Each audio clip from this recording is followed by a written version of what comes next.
Chuck Todd finally gave a rather, I don't want to call it a tough interview, but an interview where he challenged the crap coming from the right. This is how it's done.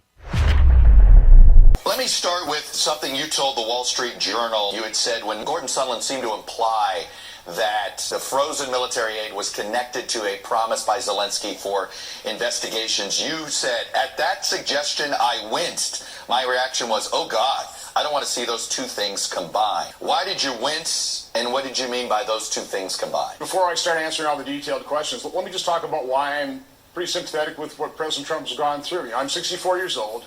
I have never in my lifetime seen a president, after being elected, not having some measure of well wishes from his opponents. I've never seen a president's administration be sabotaged from the day after election. I've never seen no measure of honeymoon whatsoever.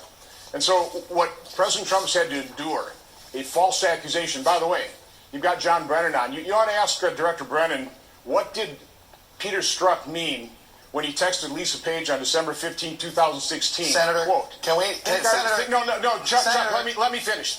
What does this our have to scissors do began with leaking like Ukraine? mad. This is underlying exactly why President Trump is upset and why his supporters are upset at the news media. Okay, Chuck, this is not about the media. Here's the Senator deal. Johnson, Senator Johnson, please, can we please answer the question that I asked you instead of trying to make Donald Trump feel better here that you're not criticizing him.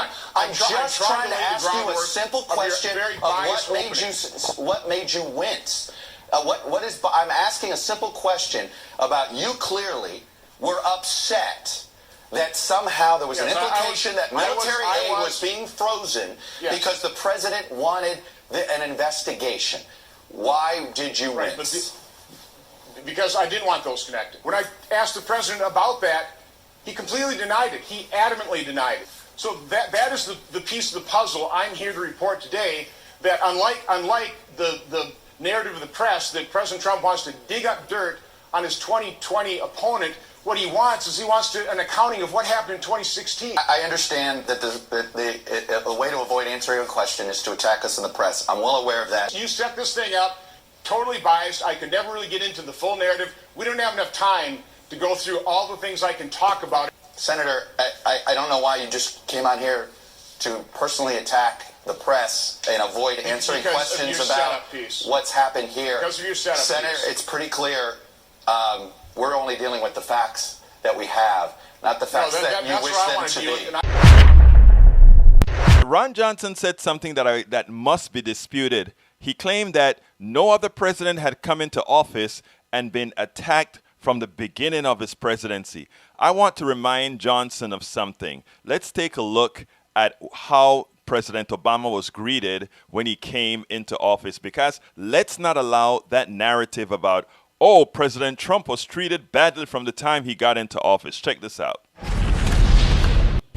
Over the past week, some have said it was indelicate of me to suggest that our top political priority over the next 2 years should be to deny President Obama a second term. But the fact is, if our primary legislative goals are to repeal and replace the health spending bill, to end the bailouts, cut spending, and shrink the size and scope of government, the only way to do all of those things is to put someone in the White House who won't veto any of these things. I received an email with a list of quotes on it, Republican candidates and leaders saying that bad economic numbers help Republicans' chances in 2012. And on that email is one of your quotes from last year, where you said, quote, the single most important thing we want to achieve is for President Obama to be a one-term president. So how do you respond to those Democratic lines of attack? Well, that is true. That's my single most important political goal, along with every active Republican in the country. So let's remember that. And by the way, they had been saying that from the inception of President Obama's presidency. So let's not fall for the crap. Chuck Todd really pulled out of Johnson, or probably made Johnson seem rather silly, as he came out as just another floor mat for the President of the United States. Sadly, this won't end well.